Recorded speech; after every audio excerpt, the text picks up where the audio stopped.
कहा जाता है, किसी जननी ने अगर शूरवीर को जन्म दिया है तो जरूर वह जननी खास होगी। शिवाजी जैसे शूरवीर को जन्म देने वाली जननी को जीजाबाई के नाम से जाना जाता है। आज हम इस वीडियो में महान शूरवीर शिवाजी की मां जीजाबाई के जीवन के बारे में बताने जा रहे हैं। यहां आप देखेंगे कि कैसे जीजाबाई ने अपने जीवन में अनेक पड़ाव देखे और सब कुछ खोने के बाद भी उन्होंने शिवाजी को इतना शौर्यवान कैसे बनाया। कैसे एक 17 साल का बच्चा बड़ी बड़ी जंग का हिस्सा बन गया। आइए जानते हैं जीजाबाई के जीवन के बारे में। जीजाबाई का जन्म 12 जनवरी को 1598 में जिजाऊ महल, सिंदखेड़ राजा क्षेत्र, जिसे आज महाराष्ट्र कहा जाता है, में हुआ था। उनके पिता लखुजी जाधव थे, जो निजाम शाही सुल्तान के दरबार में एक जागीरदार थे। लखुजी उसके राज्य के एक छोटे हिस्से को संभाला करते थे। उनकी माता का नाम महालसाबाई जाधव था। जीजाबाई जाधव परिवार में जन्मी थी जिनका धर्म हिंदू था। तत्कालीन रीति रिवाजों के अनुसार संभवतया उनका विवाह छोटी उम्र में ही शाहजी भोंसले के साथ कर दिया गया था। विवाह के बाद उनका उपनाम अब जाधव न रहकर भोंसले बन गया था, जिसके बाद से उन्हें जीजाबाई भोंसले के नाम से जाना गया। वैसे तो दंपति का वैवाहिक जीवन बेहद सुखद था, लेकिन उनके परिजनों की आपसी टकराहट ने तनाव को जन्म दिया। शाहजी राजे और उनके ससुर जाधव के आपसी रिश्ते बिगड़ गए। हालात इतने बिगड़ चुके थे कि जीजाबाई पूरी तरह टूट गई थी। उन्हें अपने पति और पिता में से एक का पक्ष लेना था। उन्होंने पति का साथ दिया। उनके पिता ने निजाम शाही के खिलाफ दिल्ली के मुगलों से दोस्ती कर ली थी। वे शाहजी से बदला लेना चाहते थे।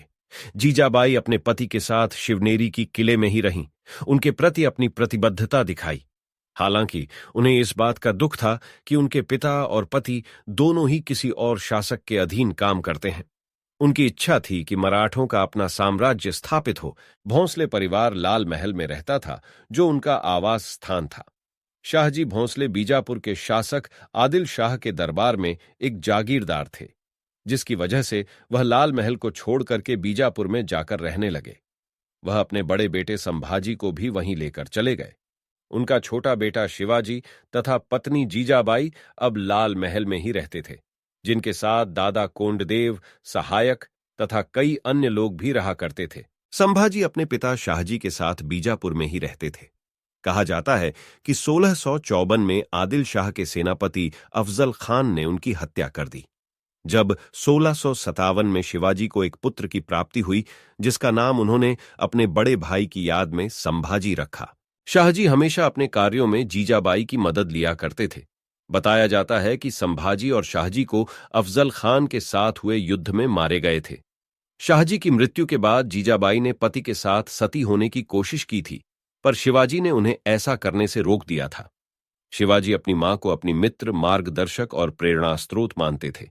यही वजह है कि शिवाजी बहुत कम उम्र में ही समाज एवं अपने कर्तव्यों को समझ गए थे। अपनी मां की मार्गदिशा में उन्होंने हिंदू साम्राज्य स्थापित करने की शुरुआत छोटी उम्र में ही कर दी थी। जीजाबाई बहुत ही चतुर और बुद्धिमानी महिला थी। उन्होंने मराठा साम्राज्य के लिए अनेक ऐसे फैसले लिए जिनकी वजह से स्वराज स्थापित हुआ। एक प्रसंग मिलता है कि राज्य में महिलाओं के साथ होते अत्याचार को देखते हुए जीजाबाई मां भवानी के मंदिर जाती है। मां से पुकार करती है कि स्त्रियों की इन दुर्दशा को दूर करने के लिए कोई उपाय बताएं। तो मां खुश होकर जीजाबाई को वरदान देती है कि उनके पुत्र के द्वारा अबलाओं की लाज एवं उन पर हो रहे अत्याचारों को रोका जाएगा।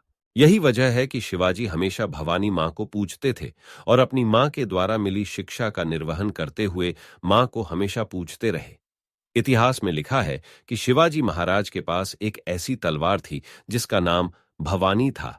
यह भी मां भवानी के वरदान से प्राप्त की गई थी। जीजाबाई ने मराठा साम्राज्य के लिए अपने पुत्र शिवाजी को ऐसी कहानियां सुनाईं जिनसे उन्हें अपने धर्म और अपने कर्म का ज्ञान हुआ एवं लोगों की रक्षा कैसे करनी है इसका भी ज्ञान हुआ। यही वजह है कि शिवाजी ने 17 वर्ष की आयु में मराठा सेना का निर्माण किया और अनेक पराक्रमियों से लोहा लिया और विजय प्राप्त की। एक समय ऐसा भी आया जब जीजाबाई को शिवनेरी का दुर्ग दोबारा मिल गया था। अपने जीवन की सभी परेशानियों को भूलते हुए जीजाबाई ने अपने पुत्र शिवाजी को ऐसी शिक्षा दी, ऐसे संस्कार दिए, जिनकी वजह से उनके पुत्र ने अपने लिए नहीं दूसरों के लिए जीना शुरू किया। उन्होंने अपने धर्म के लिए लड़ना शुरू किया। यही वजह है कि शिवाजी को आज बड़े ही गौरव के साथ याद किया जाता है और उन्हें छत्रपति शिवाजी महाराज के नाम से संबोधित किया जाता है। शिवाजी ने हिंदू साम्राज्य स्थापित करने की शुरुआत की और उन्होंने अपने जीवन काल में हिंदू साम्राज्य को स्थापित करने में कामयाबी हासिल की और अनेक अत्याचारियों का वध किया। यह सब कुछ संभव हुआ था जीजाबाई के संस्कारों, उनके द्वारा दी गई शिक्षा की वजह से। जीजाबाई पहली ऐसी महिला थी जिन्होंने दक्षिण भारत में मराठा यानी हिंदुत्व की स्थापना में योगदान दिया था। उनकी मेहनत और उनके ही संस्कारों की वजह से शिवाजी ने मराठाओं के लिए हथियार उठाया और उन्होंने हिंदुत्व की स्थापना एक बार फिर से करने में सफलता हासिल की। जीजाबाई की मृत्यु 17 जून 1674 में हुई। शिवाजी ने इस समय तक मराठा साम्राज्य की स्थापना कर दी थी। हम जानते हैं कि किसी का भी जीवन ऐसा नहीं होता जो एक ही शब्द में बता दिया जाए। हर एक इंसान के जीवन की एक ना एक कहानी जरूर होती है। जीजाबाई के जीवन में भी अनेक ऐसी कहानियां एवं ऐसे प्रसंग मौजूद हैं जिन्हें बहुत कम सुनाया या पढ़ाया जाता है।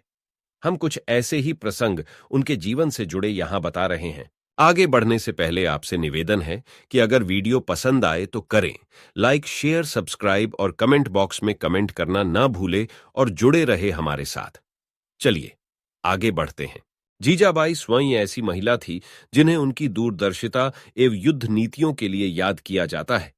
जीजाबाई ने हमेशा महिलाओं की रक्षा एवं मान सम्मान को बचाने की बात की थी और अपने बेटों को सिखाई थी। छत्रपति शिवाजी महाराज के जीवन में जीजाबाई का अहम योगदान रहा है। यही वजह है कि शिवाजी को याद करने से पहले उनकी माता जीजाबाई को याद किया जाता है। उन्हीं के द्वारा बनाई गई नीतियों के अनुसार शिवाजी ने अनेक युद्ध में विजय प्राप्त की और वह मराठा साम्राज्य स्थापित करने में सफल हुए। शिवाजी ने हमेशा अपनी सफलता का श्रेय अपनी मां जीजाबाई को दिया है। इतिहास में जीजाबाई के इस योगदान को हिंदुस्तान कभी भुला नहीं पाएगा। जीजाबाई का निधन शिवाजी महाराज के राज्याभिषेक के 12 दिन बाद हुआ। उन्होंने अपने हिंदुत्व के सपने को साकार करने के बाद अपने प्राण त्यागे थे। जीजाबाई ने शिवाजी को बचपन में बाल राजा, महाभारत एवं रामायण की कहानियां सुनाकर उन्हें धर्म के प्रति प्रेरित किया था। आपको वीडियो कैसी लगी कमेंट बॉक्स में कमेंट कर जरूर बताएं और चैनल को सब्सक्राइब करना ना भूलें। धन्यवाद।